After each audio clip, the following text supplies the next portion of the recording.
Hello and welcome back to my channel. Today I'm going to be talking about this masterpiece of a book. I don't know if you've ever heard of it. I looked it up on Goodreads and very small. Not a ton of people have read this, and I think after reading this book like 3 times in the span of like 3 weeks, I think this is probably one of the best books ever written. Now, if you know anything about me, you know that I really love birds. I feed birds, I watch birds, I occasionally eat them. This book has kind of changed my perspective on birds, actually, just as a whole. And I think one of the main reasons this book stuck in my head after the first read was this line from like the introduction. Usually I skip books' introduction, so I just decided to read this book's introduction because why not? And in the introduction it says this line. This is page 3 of the introduction. Birds are the only wild animals most people see every day. No matter where we live, birds live with us. Too many of us take them for granted. We don't appreciate how strange they are, how different. We don't realize how otherworldly creatures birds are. And now, birds are quite crazy creatures. We have these flying aliens living in our backyards, in our cities, in our trees. They're everywhere. And yet, we don't hear as much about birds as we do about other animals like cats and dogs. I think Birdology is one of the best books ever written. Birdology is split into 7 different parts about 7 different types of birds. The first part being chickens, which honestly might have been my favorite other than hummingbirds, which I'll talk about later. The chicken section is really funny, actually, and it talks about her, the author, raising a bunch of chickens and how weird chickens are. And it made me feel really guilty for every single time I've ever eaten chicken. She very much describes the chickens as being very intelligent, with a lot of human features. In the book, she calls the birds the ladies, and it's a group of a bunch of hens, right? And we just listen or read as these hens go on a bunch of wacky adventures, kind of. The chicken section is probably my favorite, considering how she describes this one bird, Pickles. She describes Pickles as a challenged bird. Pickles is kind of dumb as a chicken. Can't eat right, likes to eat pickles. Nothing wrong with pickles, but like, what kind of bird eats pickles? And at one part in the book, the other birds in the little, her other pet chickens essentially try to murder Pickles. Fun fact I didn't know about chickens is that they go vicious at the sight of blood. Like how you think a shark would go crazy at the sight of blood, and sharks don't act that way, but chickens do apparently. Apparently they are extremely vicious at the sight of blood, which I did not know. I do not raise chickens. I do not own chickens. I know people who own chickens. Nobody ever told me that.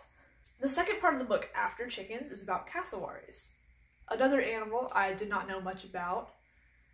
They live in Australia and like Papua New Guinea and that islandy area, right? I didn't know how rare cassowaries are and how hard to find they are. Apparently they are incredibly evasive and difficult to find. Cassowaries are very tall and they will kill you if you get a little too close to them. They will murder you, and you know, they're not going to eat you, they're just going to kick you to death. Imagine being killed by a bird.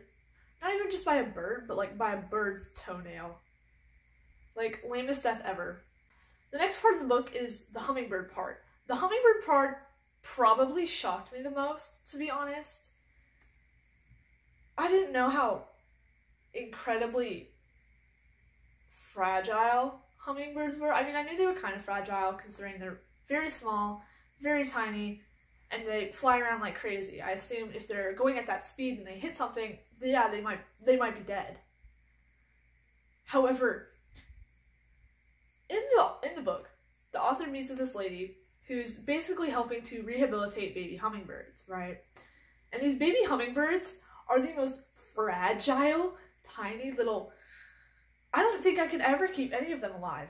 Ever. Like, they would be dead within 20 minutes. Because according to the book, you can pop a baby hummingbird if you don't feed them within... So, in the book, the lady taking care of the hummingbirds is feeding the hummingbirds every 20 minutes. If you feed them more frequently than that, they will pop. And if you feed them less than that, they will die. Which I just think is completely shocking. I mean, how are you trying to keep that animal alive? Like, that sounds incredibly difficult. And lots of dedication. In fact, if you even try to give a hummingbird a shot, a vaccine or something, you have to be so incredibly careful because you can pop one of their air sacs, you can pierce literally any of their vital organs. Why didn't I know this before? And this goes back to the point of how underappreciated birds are as a species. Again, goes back to the author's point in the introduction, how underappreciated birds are, because they are the only wild animal that most people see every single day. I don't know many people who knew that baby hummingbirds could like pop like balloons. That's crazy. Literally crazy. The next part of the book details hawks and falconry. Falconry is kind of a sport-ish, where people train falcons/hawks to do a bunch of different specific things. I myself have first-person seen this. I remember being very small and going to this little like science nature center thing and watching these falcons land on this person's hand. And as a small child, I thought that was really interesting and really cool.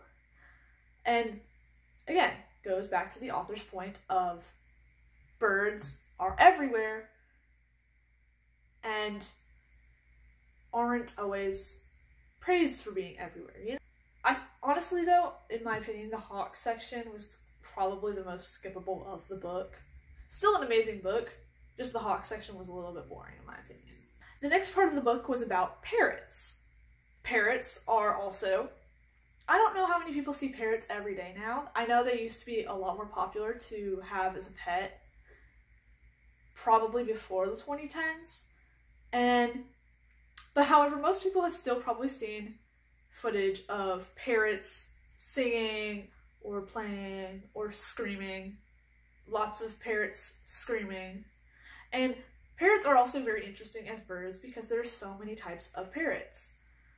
I don't really know that much about bird genealogy and speciesology.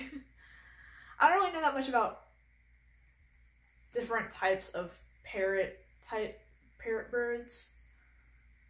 Although I do immensely enjoy seeing them scream online.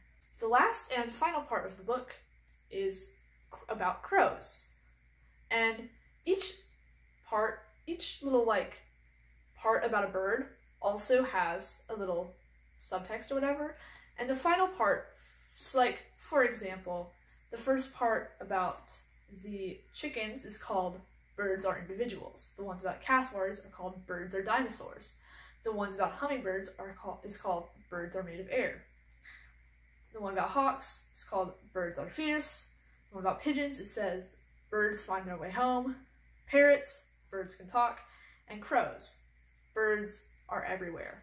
Which I just love that. I think it does tie together, it really just ties together the final point of the book about how birds are everywhere.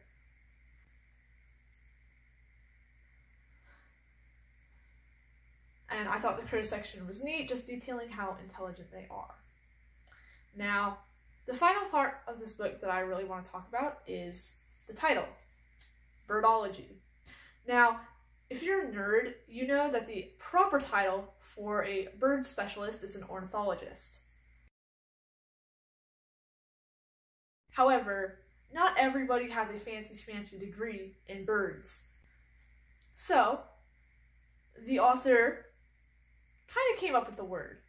In fact, in the book, the author details how she went to a church meeting for birdologists, and the people at the church described birdologists as being people who just appreciate birds.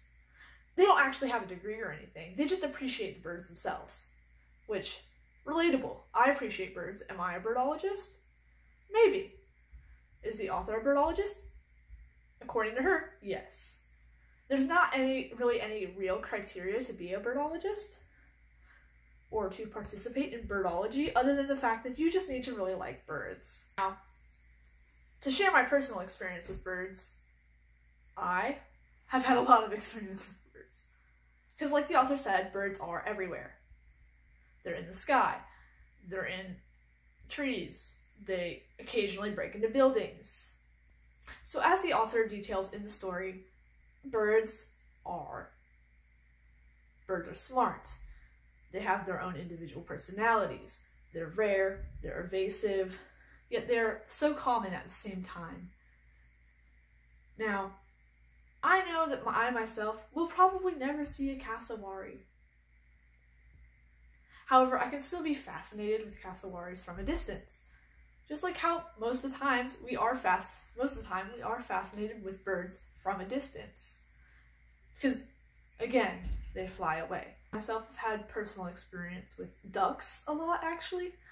I used to have these 3 little ducks that I would feed. They weren't little, they were really fat because I fed them all the time.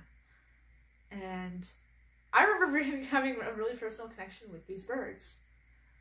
Which, like, amazing. I love birds, and so does everybody else. And I think Birdology does a really great job of tapping into that sense of wonder that birds give us, and also while entertaining. Nonfiction books can very often feel like reading textbooks and be so incredibly boring. However, Birdology doesn't feel like that at all. Birdology feels like a well-planned, well-thought-out, entertaining story that teaches you a lot about birds along the way. And that is why I think Birdology is probably one of the best books ever written.